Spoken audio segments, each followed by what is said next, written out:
Ela estava de pé no meio da praça, cercada por gente que ria, grávida de 7 meses, segurando um papel que ninguém queria assinar. E o gesto de um homem que desceu do cavalo mudou tudo. Você já imaginou estar no centro de uma roda de humilhação, sozinha no mundo, sem eira nem beira, carregando um filho no ventre e ainda assim não abaixar a cabeça? É assim que começa a história que marcou para sempre a Vila da Promissão, no interior do Piauí, no ano de 1907, quando a palavra de um homem de posses valia mais do que qualquer testemunho, e a honra de uma mulher podia ser destruída com um único boato numa tarde de feira.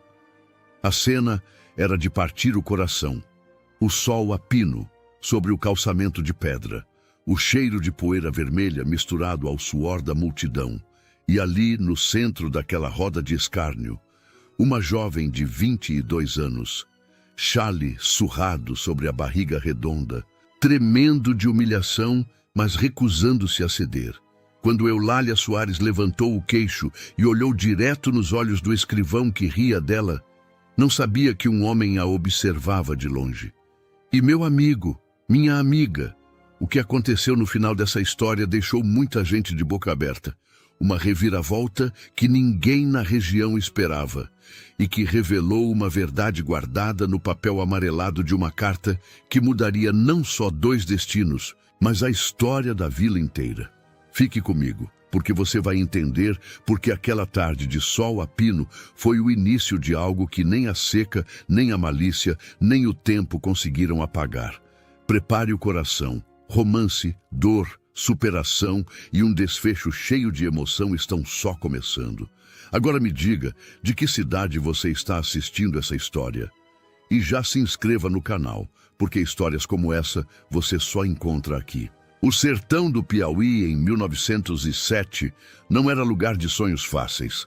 Era lugar de sol que castigava sem piedade, de terra seca rachada que sangrava poeira vermelha, de homens duros como o couro e de mulheres que carregavam o peso do mundo sem que ninguém os visse. As cidades do interior eram pequenas, cada uma com sua praça de pedra, sua igreja de parede grossa, sua venda onde as fofocas se fabricavam mais rápido do que o queijo coalho. E era nesse mundo que Sebastião Cravo vivia, trabalhava e guardava as ruínas do que um dia havia sido sua alegria.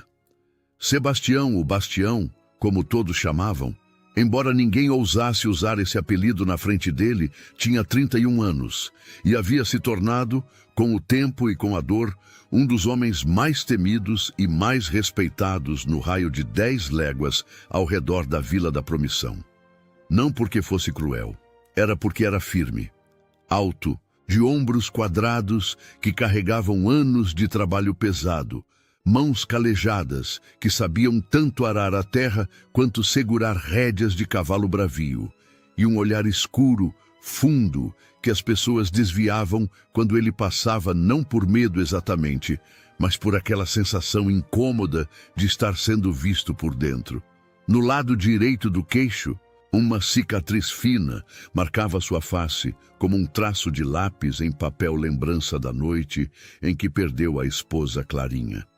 Clarinha, que tinha 18 anos e um sorriso que enchia o rancho de luz, havia sucumbido a uma febre em menos de 3 dias. Com ela foi embora também o menino que esperavam. Bastião tinha 26 anos quando isso aconteceu.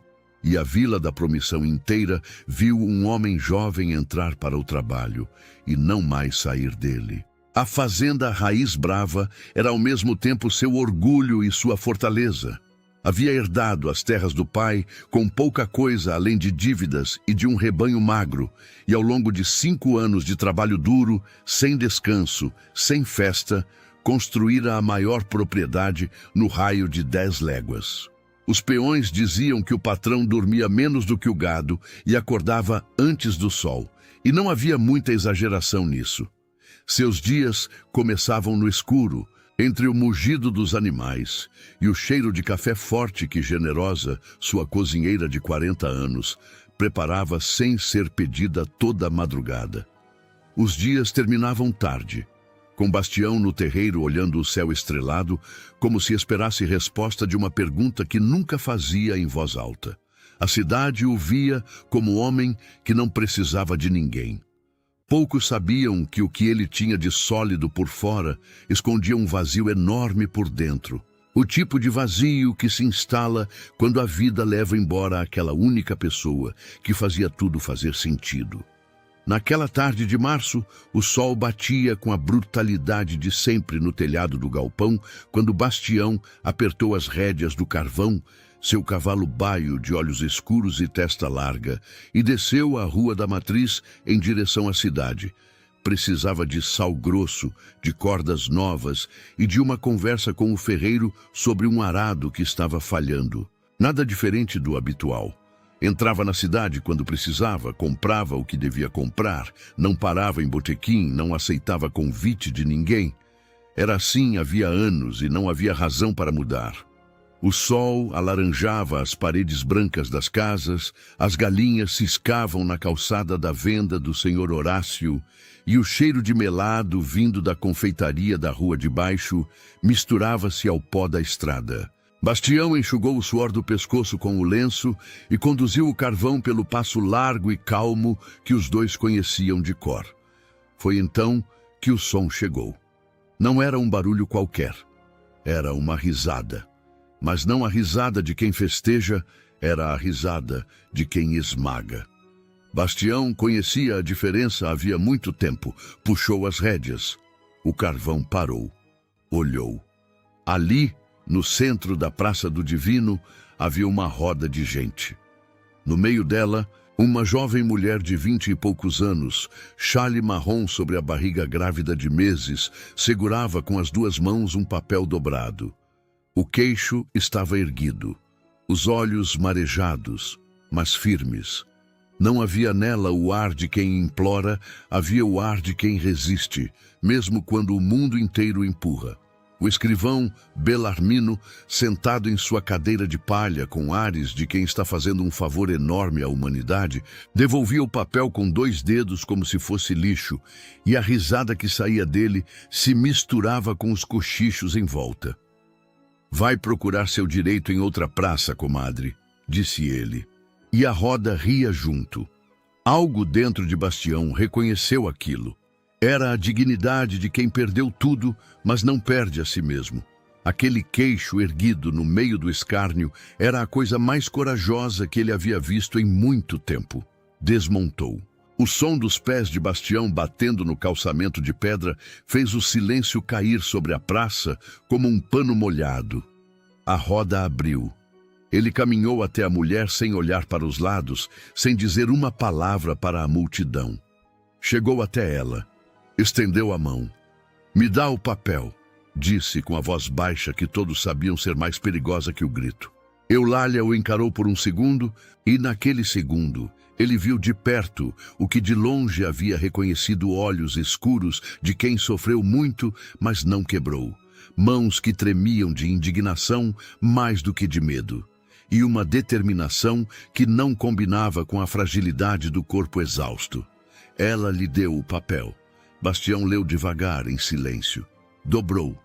Guardou no bolso do colete.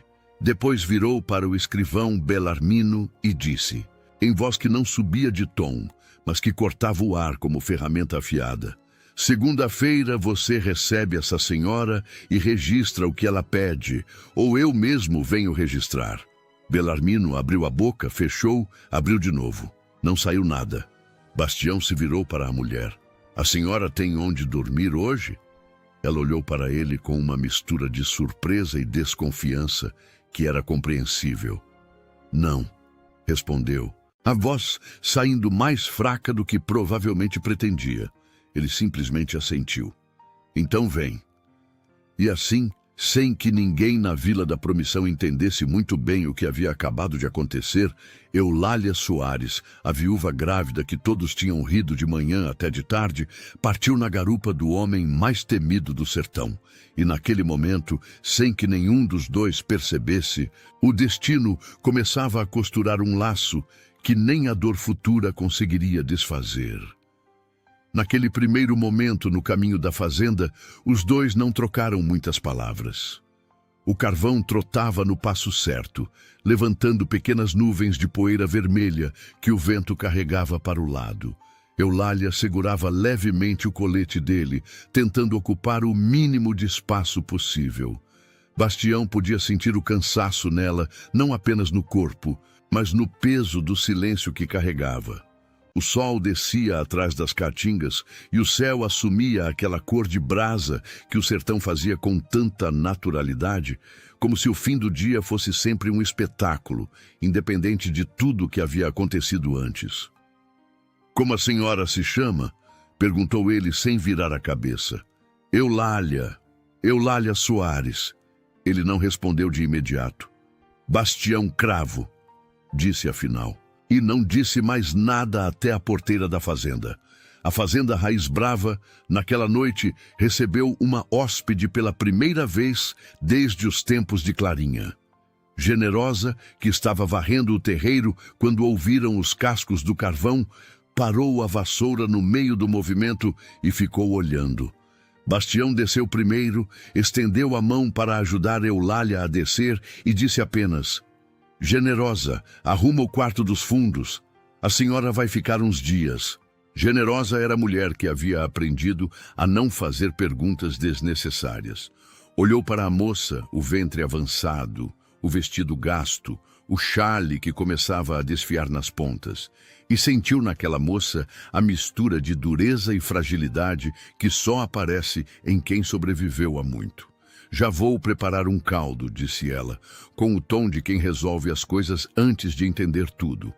Eulália entrou na fazenda devagar, como quem não tem certeza do direito de estar em lugar nenhum.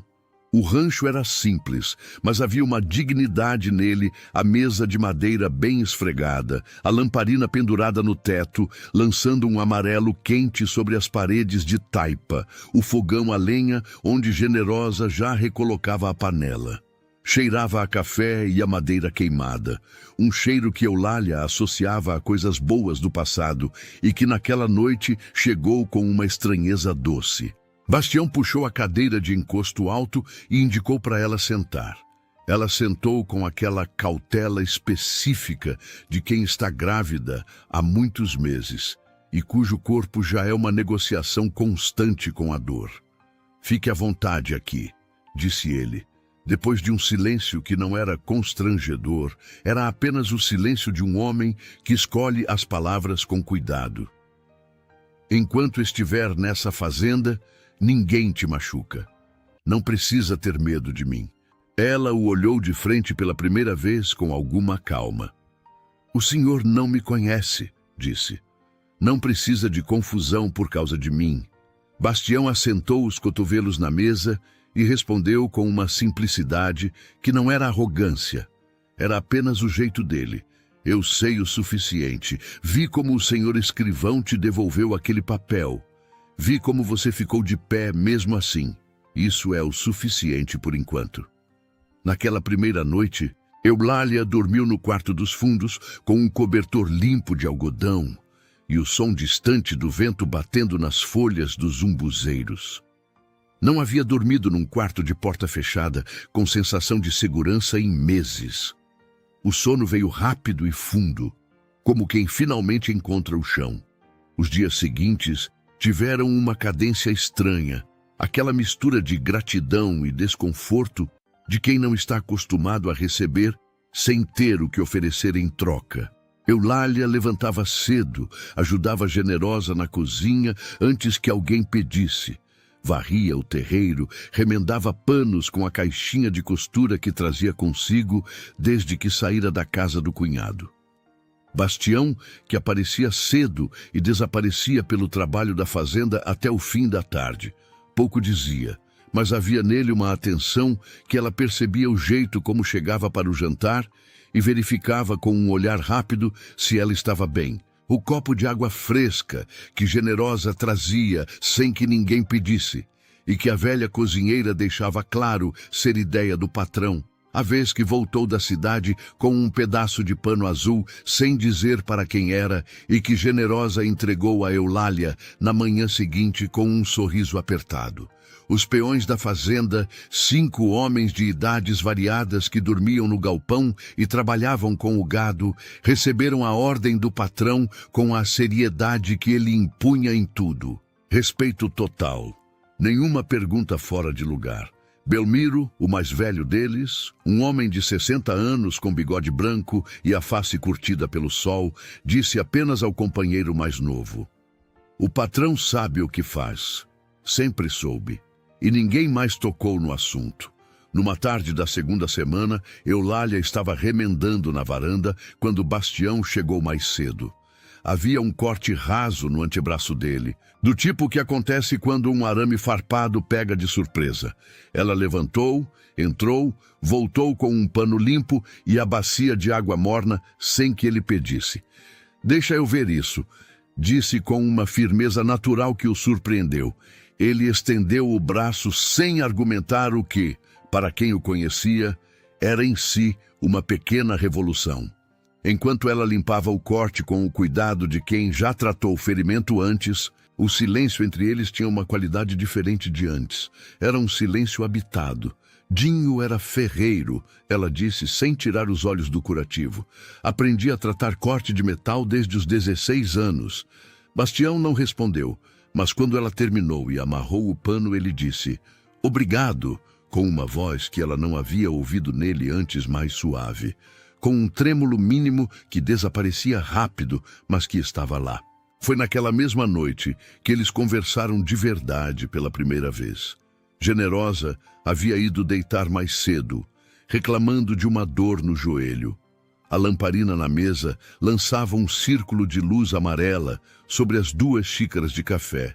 E lá fora, o vento da noite carregava o som do gado manso e o canto intermitente de alguma coruja nos cajueiros. Eulália tinha as mãos sobre a barriga, olhando o fio de fumaça que subia da xícara, quando disse, quase sem querer: "Ele não caiu do cavalo." Bastião ergueu os olhos. Ela continuou, a voz saindo baixa, mas firme, como quem finalmente encontra coragem depois de guardar uma coisa pesada demais. "Dinho, meu marido. Disseram que ele caiu do cavalo, mas ele era o melhor cavaleiro da região. Dinha vida nunca caiu de um cavalo."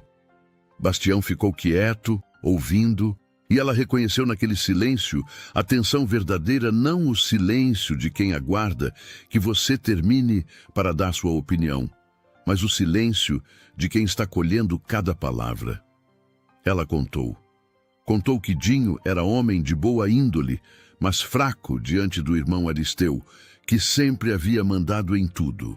Contou que a fazenda que Dinho herdara do pai era boa terra, produtiva, e que Aristeu há anos cobiçava aquelas terras. Contou que nas semanas antes de morrer, Dinho havia ficado agitado, dormindo mal, falando coisas que ela não entendia sobre papéis e sobre o escrivão.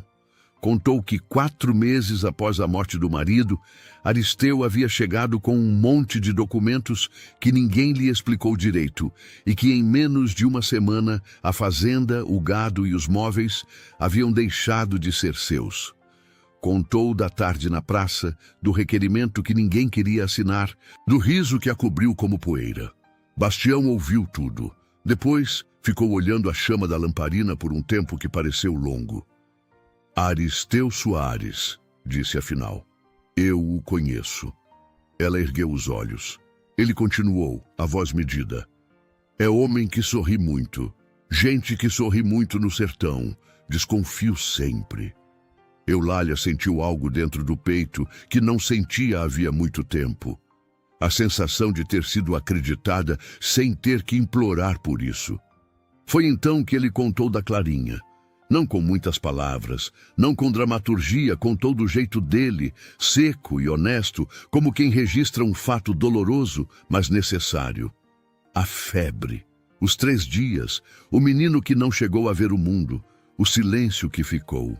Eulália ouviu sem dizer nada, e quando ele terminou, ela apenas pousou a mão sobre a mesa, perto da dele, sem tocar, mas perto, Era uma linguagem que não precisava de palavra.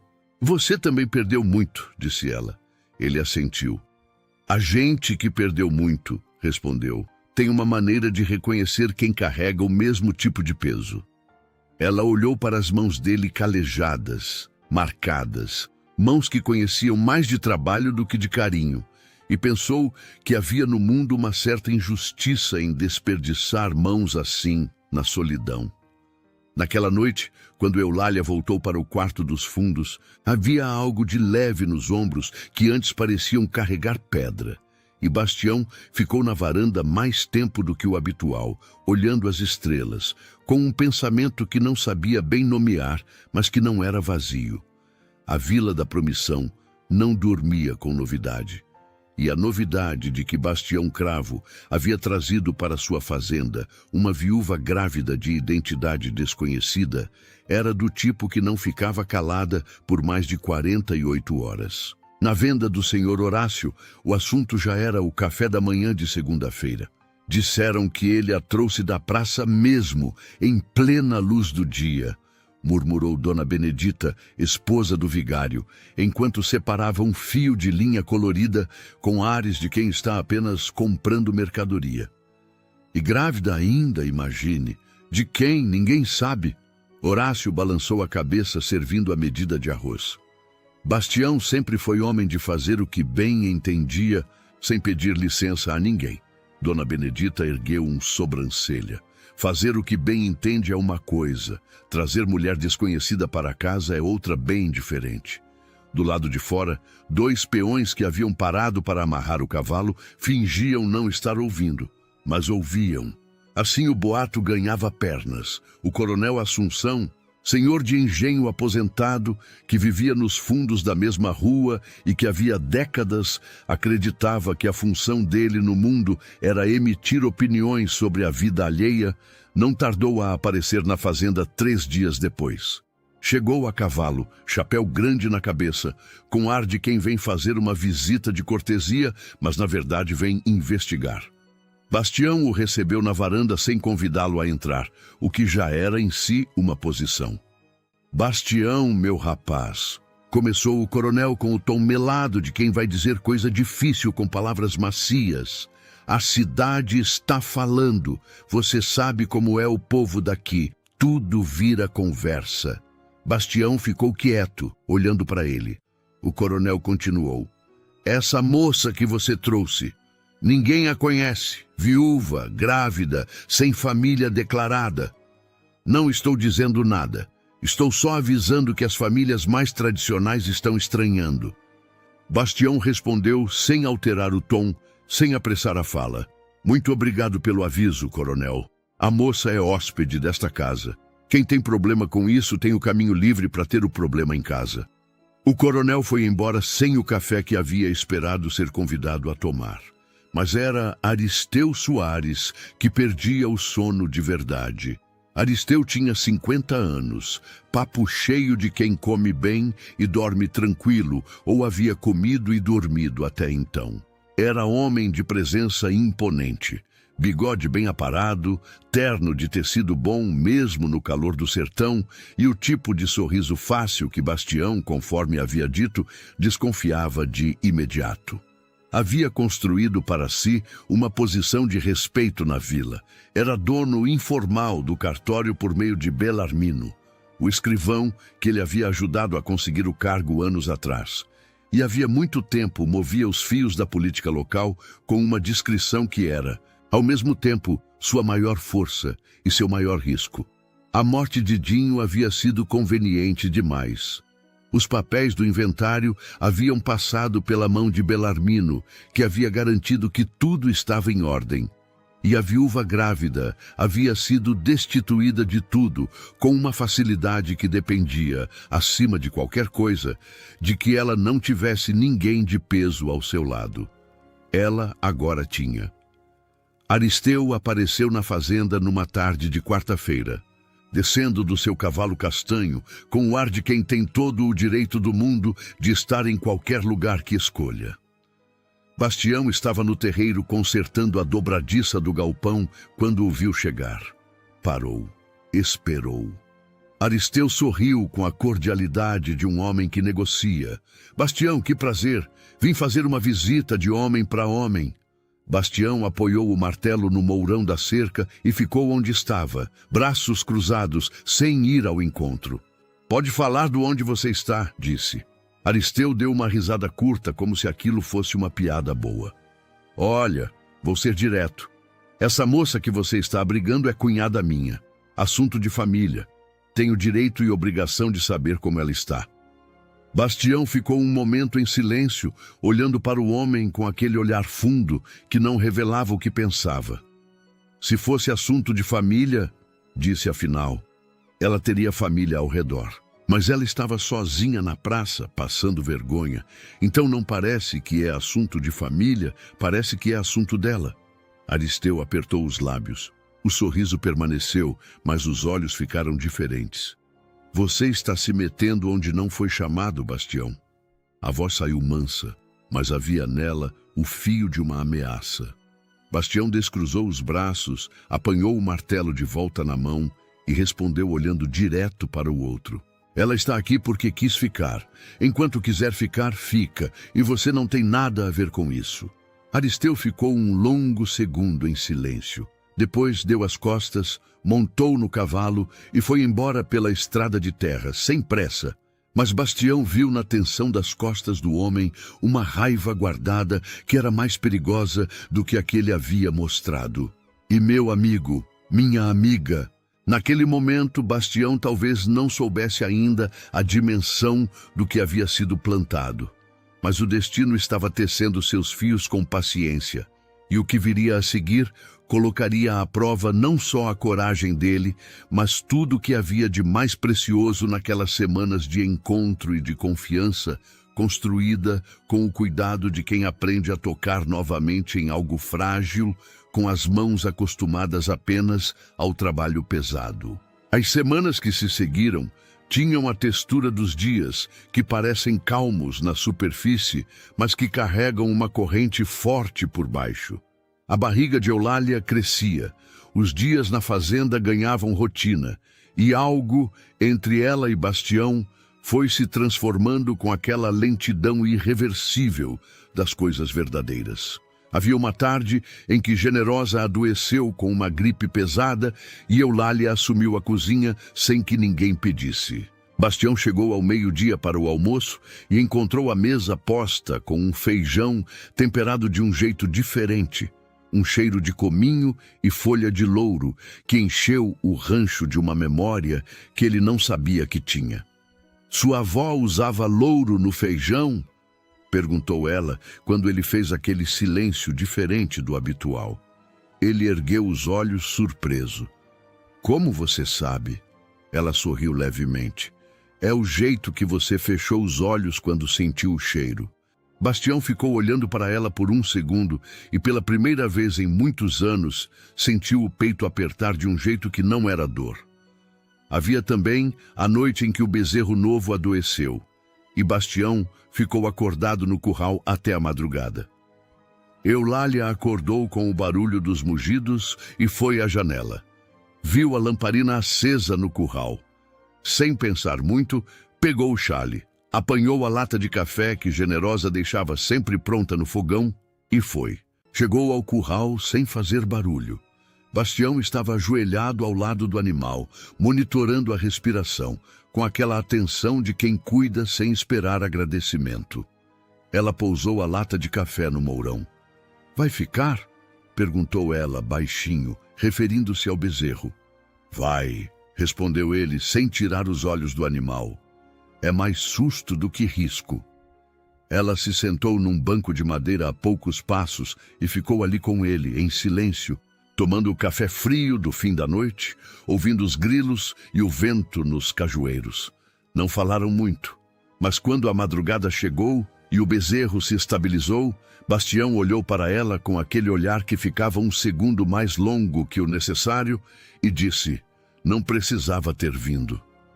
Eu sei, respondeu Eulália, e não disse mais nada, porque não precisava. Os olhares que ficavam longos demais. A vez que as mãos quase se tocaram quando ele passou o saco de milho por cima da cancela e os dedos dela pegaram a mesma alça. O jeito que ele começou a sentar mais perto na mesa do jantar, sem notar, ou talvez notando e não recuando. Havia entre eles uma atração que não era impulsiva nem irresponsável, era o tipo de coisa que cresce quando duas pessoas machucadas da mesma maneira começam a reconhecer no outro não um remédio, mas uma companhia genuína. Mas o mundo de fora não descansava. Numa manhã de terça-feira, enquanto Eulália ajudava a generosa a estender roupa no varal, 2 capangas de Aristeu apareceram no portão da fazenda. Belmiro, o peão mais velho, foi ao encontro deles com o rifle no ombro, não apontado, mas visível, e o olhar calmo de quem não precisa de discurso. Os homens diziam que vinham verificar uns bens do espólio do defunto Dinho Soares e que tinham ordens de Aristeu para isso. Bastião estava voltando do pasto quando ouviu a confusão.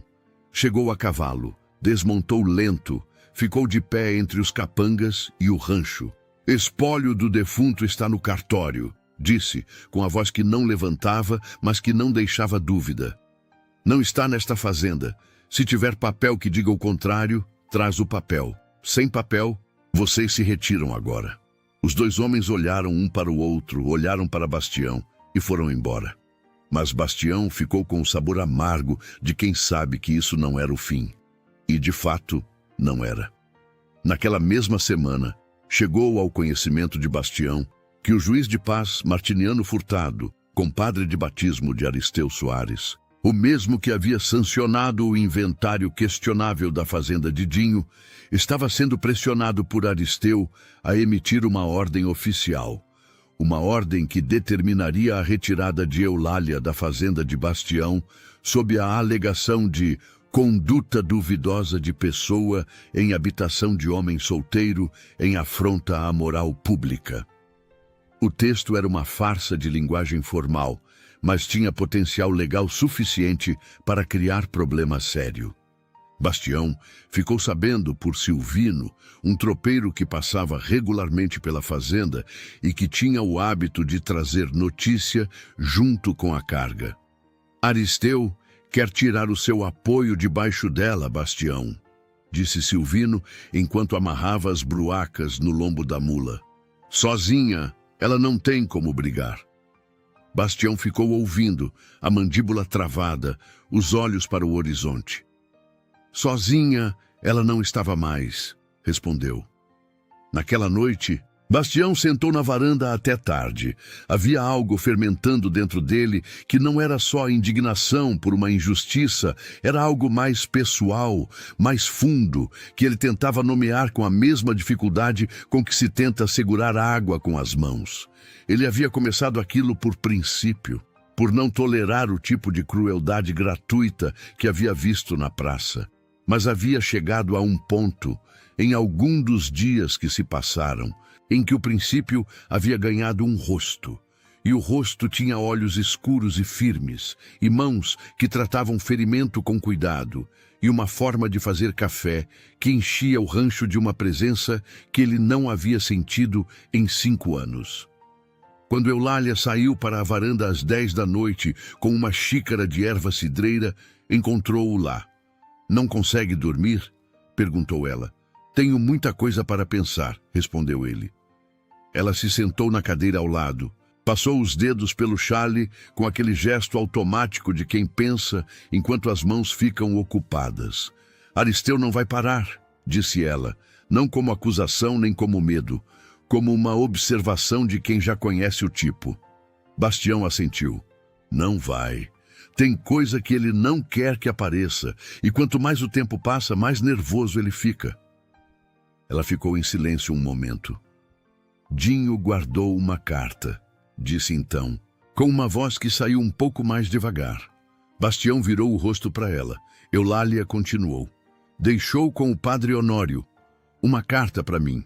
Pediu que eu só abrisse se a situação ficasse desesperada. Eu nunca fui buscar porque tinha prometido que não iria até que não houvesse outro jeito." Bastião ficou olhando para ela. A situação ficou desesperada, disse ele, com uma simplicidade que era uma afirmação e uma pergunta ao mesmo tempo. Ela fechou os olhos por um momento.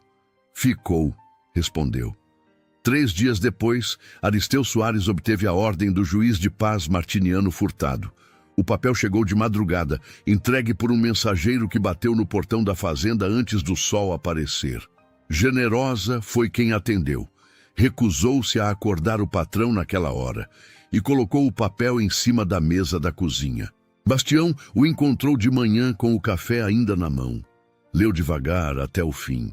Depois dobrou o papel com uma calma que era mais assustadora do que raiva. A ordem determinava que Eulália Soares deveria deixar a propriedade no prazo de 48 horas e que 2 oficiais da vila viriam garantir o cumprimento. A justificativa era, palavra por palavra, uma infâmia. Pessoa de conduta duvidosa habitando propriedade de homem solteiro em afronta à moral e à tradição cristã desta comunidade. Eulália estava na cozinha quando Bastião chegou com o papel estendido. Ela o leu. Não chorou. Apenas ficou com os olhos na última linha por um tempo, como quem confirma o que já esperava, mas ainda dói encontrar escrito. Não vou fazer você brigar mais por mim, disse ela, a voz firme, mas com um fundo de exaustão que ele reconheceu. Já te custou negócios, já custou o nome, já custou. Bastião interrompeu. Não com aspereza, mas com firmeza que não admitia contra-argumento. Eulália, você vai buscar aquela carta. Ela o olhou. Hoje, completou ele. Mas antes que pudessem mover um plano, a crise se precipitou. Naquela mesma manhã, enquanto Bastião havia ido até o pasto fazer a contagem do gado, 2 homens de Aristeu entraram na fazenda pela porteira dos fundos, que estava sem cadeado.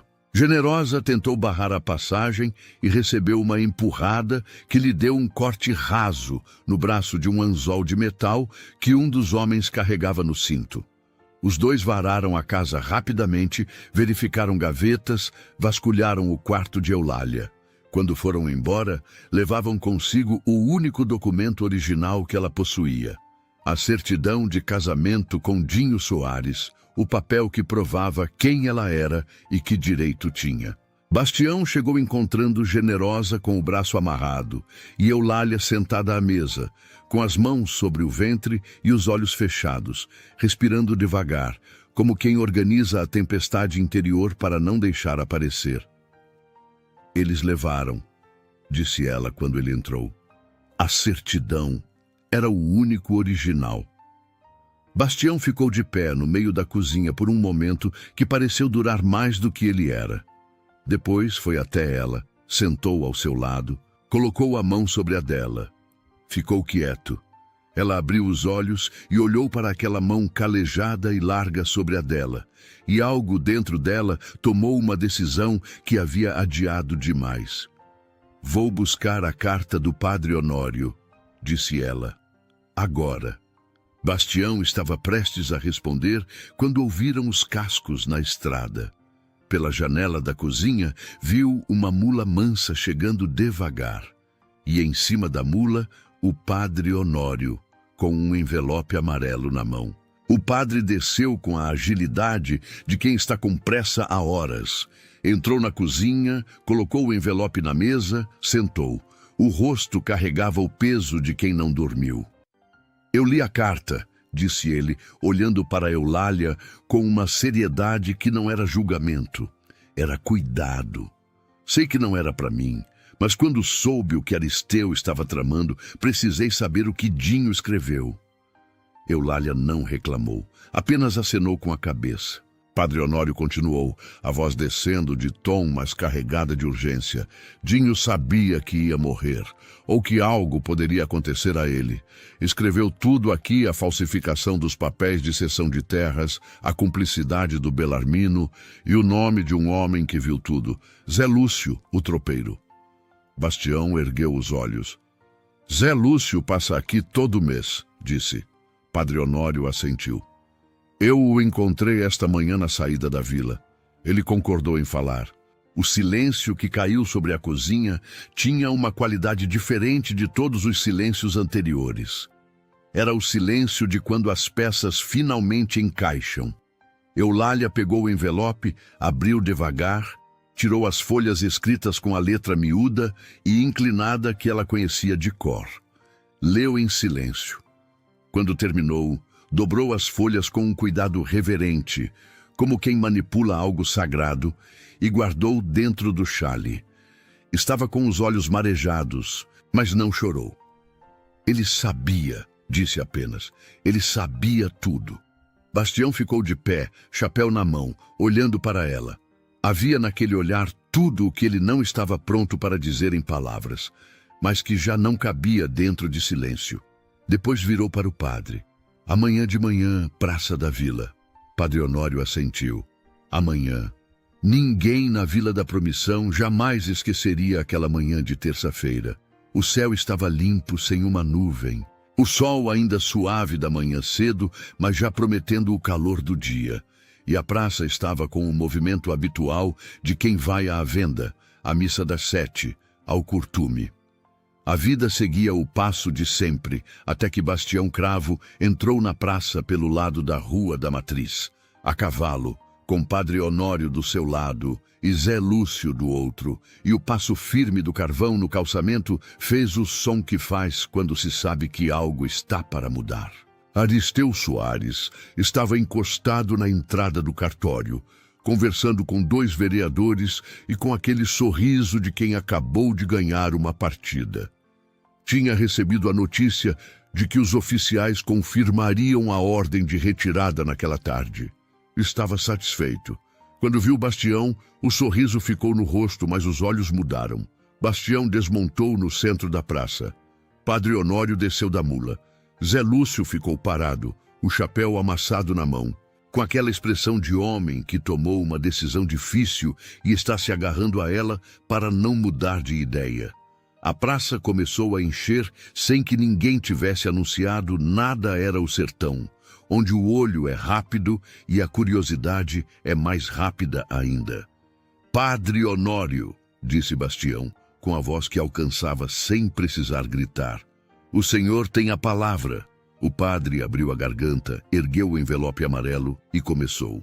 Em nome de Deus e da verdade que é dever de todo homem de fé defender, venho aqui ler o que o finado Dinho Soares, em sã consciência e temendo pelo que poderia acontecer, escreveu de próprio punho e depositou em minha guarda.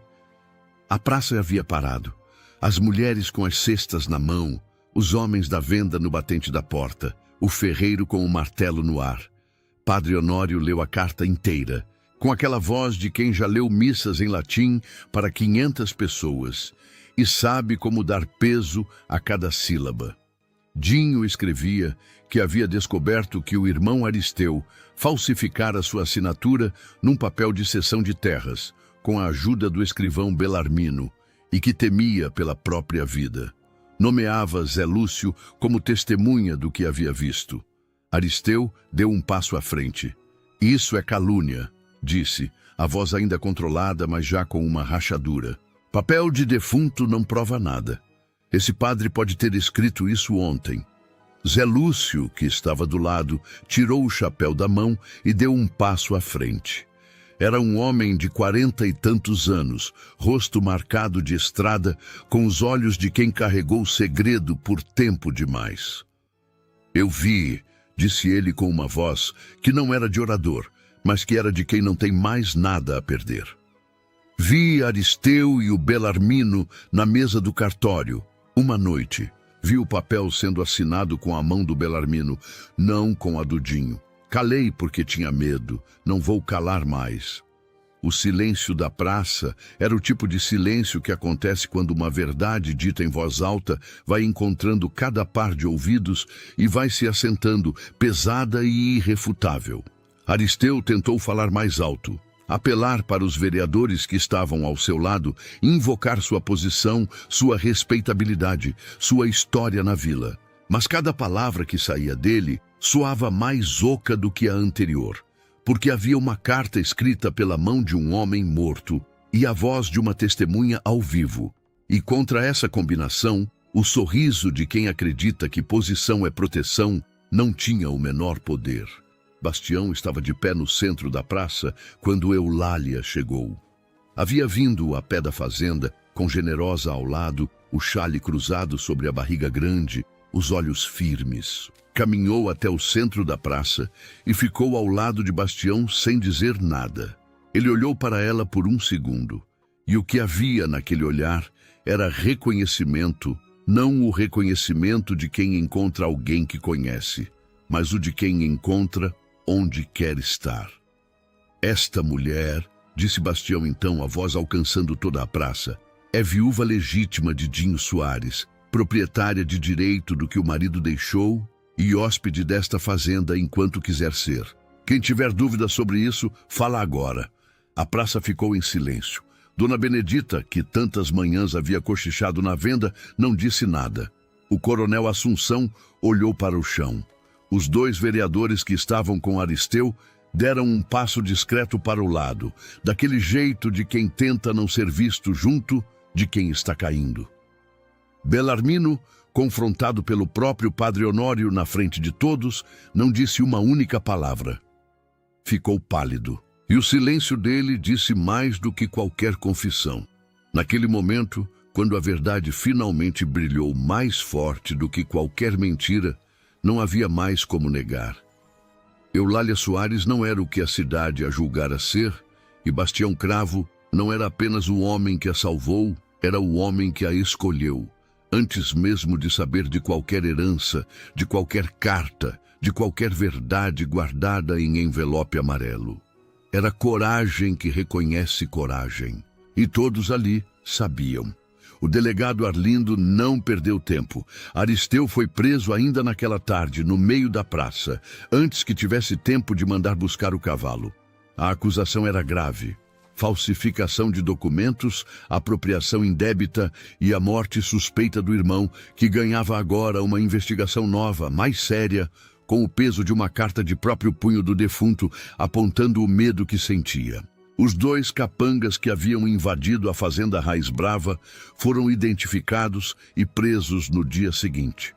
Belarmino perdeu o cargo e a respeitabilidade que tanto prezava em menos de uma semana, depois que a nova investigação confirmou a irregularidade dos documentos do inventário. O juiz Martiniano Furtado, cujo nome aparecia nas laterais da situação de maneiras que não eram confortáveis, retirou a ordem absurda que havia assinado antes que o novo juiz enviado da capital chegasse para apurar. Mas a chegada do juiz veio de qualquer forma, e com ela a revisão completa do inventário de Dinho Soares. As terras, o gado e os bens que haviam sido transferidos ilegalmente para Aristeu foram selados. A sentença, semanas depois, foi clara. As terras eram de Eulália Soares, por direito de viuvez, e ela deveria ser restabelecida como proprietária legítima, com todos os efeitos legais. A vila que havia rido de Eulália na praça na tarde de sol a pino, aquela roda de gente que se fechara em torno dela como se a humilhação fosse um espetáculo, foi obrigada a se ver no espelho. Dona Benedita apareceu na fazenda numa manhã com um pão de queijo e um pedido de desculpas que era pequeno demais para a ofensa, mas que Eulália aceitou com a dignidade de quem sabe que a reparação nunca é exata, apenas necessária. Horácio, da venda, passou a cumprimentá-la pelo nome toda vez que ela passava, e havia naquele cumprimento o peso de quem reconhece que havia ficado calado quando não devia. A vila aprendeu, ou começou a aprender, que dignidade não é algo que se concede ou se retira com boato. É algo que se carrega dentro, mesmo quando o mundo inteiro ri.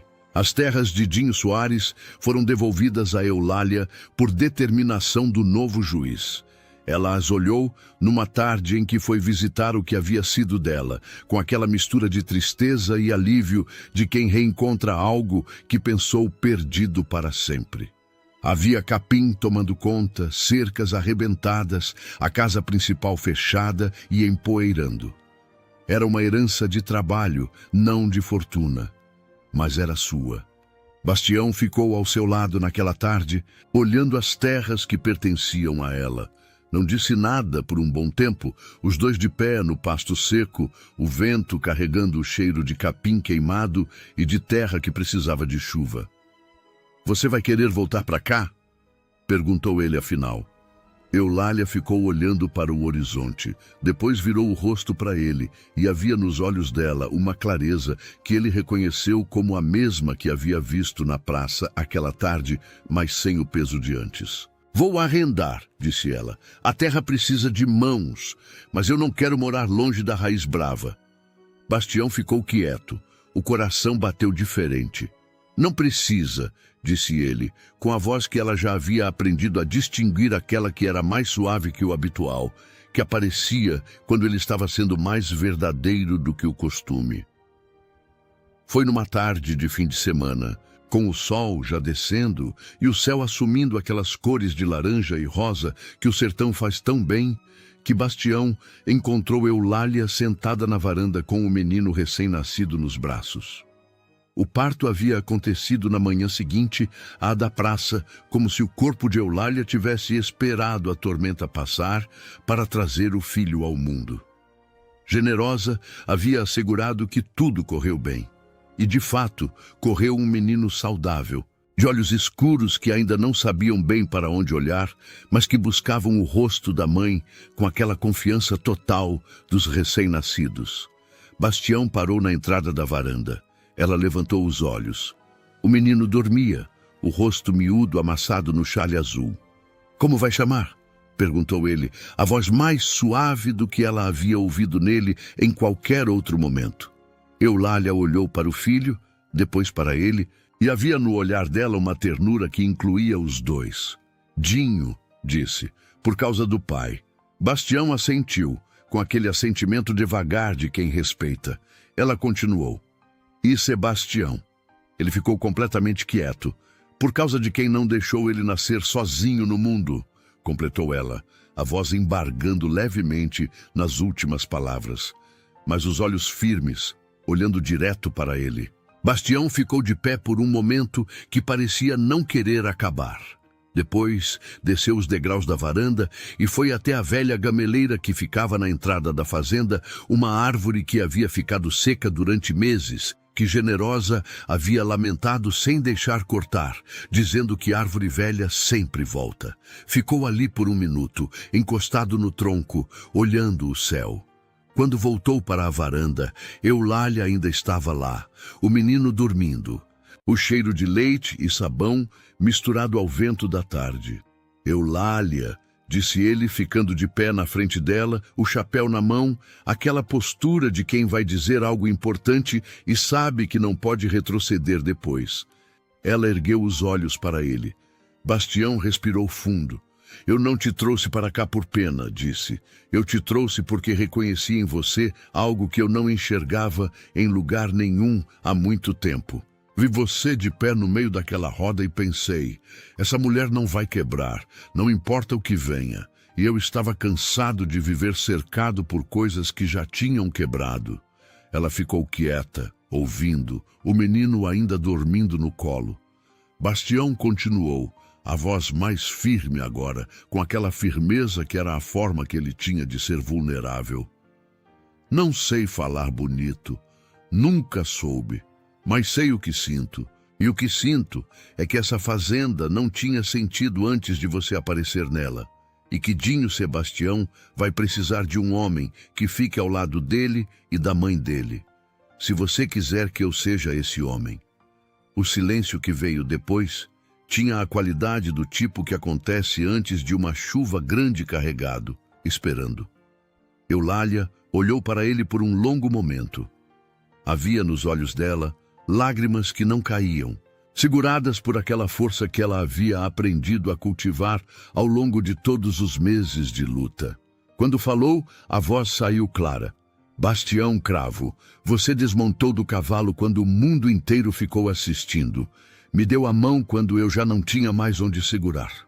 Ficou acordado no curral comigo no meio da noite sem pedir nada em troca. Segurou a minha mão quando roubaram o único papel que me restava. Ela pausou, os olhos brilhando. Eu precisava de alguém que fizesse o certo antes de qualquer outra coisa. E é isso que você é. Bastião deu um passo à frente. Ela ficou de pé, o menino no colo, e quando ele chegou perto e segurou o rosto dela com as duas mãos, a gameleira na entrada da fazenda tinha 4 flores roxas nas pontas dos galhos. Generosa, que estava espreitando pela janela da cozinha, fez o sinal da cruz emocionada e nunca admitiu que estava chorando. O beijo que veio foi o tipo de beijo que não precisa de comentário, era escolha, era gratidão, era promessa e era chegada ao mesmo tempo. O tipo de beijo que só acontece entre 2 corações que chegaram até ali por caminhos duros e decidiram que valeu. Debaixo da velha gameleira, que naquela época florescia em cachos roxos como nunca havia florescido antes, o padre Honório abençoou a união de Sebastião Cravo e Eulália Soares, numa tarde de sábado que a Vila da Promissão inteira quis testemunhar. Não havia mais a roda de escárnio, havia uma roda de gente que escolheu estar ali, que havia aprendido, com custo e com vergonha, o que significa julgamento precipitado. Dona Benedita estava presente, com o lenço na mão. Horácio, da venda, havia trazido um queijo curado de presente. O coronel Assunção não foi, mas mandou um par de galinhas pela mão do empregado, o que era para ele o máximo de reconhecimento que conseguia oferecer. Eulália usava um vestido simples de algodão branco, que Generosa havia costurado nas semanas anteriores, com o chale azul que pertencera à mãe de Bastião sobre os ombros, um chale que ele havia tirado do baú de cedro onde guardava as coisas de Clarinha, não como substituição, mas como recomeço, como gesto de que o passado pode ser honrado sem que impeça o futuro.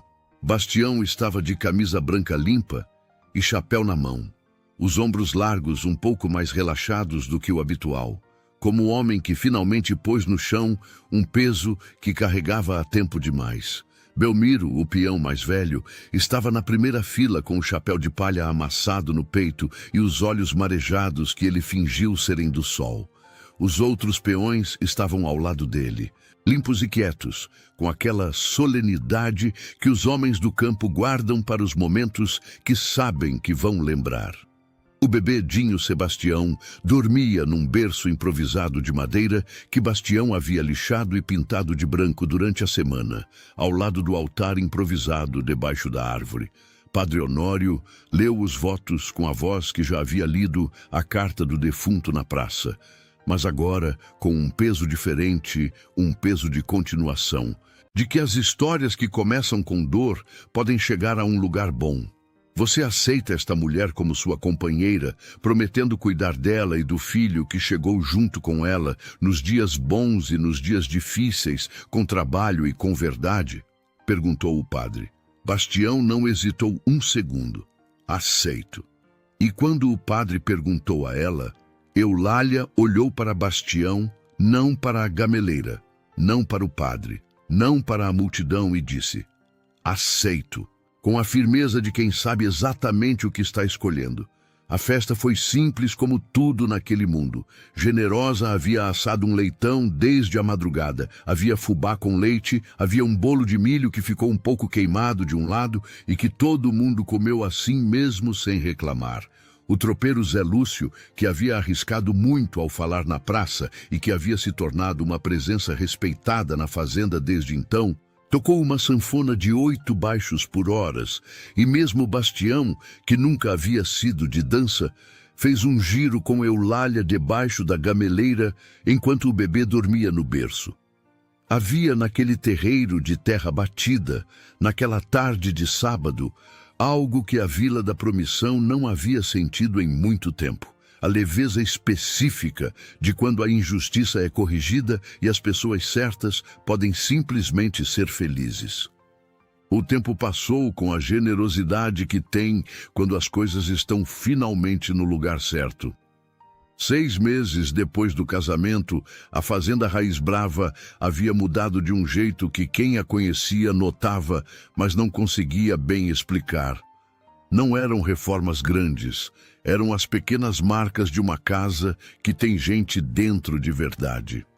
O jardim na entrada, que havia sido terra nua desde os tempos de Clarinha, agora tinha um canteiro de manjericão e de rosas de todo mês, que Eulália havia plantado com as próprias mãos numa manhã de fresco, o bebê deitado no chale ao lado enquanto ela capinava. As janelas que antes ficavam fechadas no fim da tarde, agora estavam abertas para o vento, e havia sempre o cheiro de comida boa saindo da cozinha, onde Generosa e Eulália cozinhavam juntas, com a cumplicidade de quem aprendeu a confiar uma na outra. As terras de Dinho Soares, arrendadas a 3 famílias da região que as trabalhavam com afinco, começaram a produzir. Era o tipo de terra que precisava apenas de mão e de tempo, e teve ambas. Eulália visitava mensalmente, verificava as contas, conversava com os arrendatários. Havia nela uma segurança de proprietária que surpreendia quem a havia visto sozinha e humilhada na praça. Bastião a acompanhava quando podia. E havia nas visitas um orgulho discreto que ele deixava aparecer sem cerimônia. Os dois trabalhavam juntos a fazenda Raiz Brava com a seriedade e o cuidado de quem sabe que o que constroem não é só para eles, é também para Dinho Sebastião, que já dava risada para tudo ao redor com aquele riso de bebê que não tem reserva. A chuva, que havia tardado 2 anos na região, aquela seca longa e cruel que o sertão impõe de tempos em tempos, como prova ou como castigo, veio generosa numa tarde de novembro, com trovões que arranharam o horizonte por horas antes que as primeiras gotas grossas chegassem batendo no telhado de barro.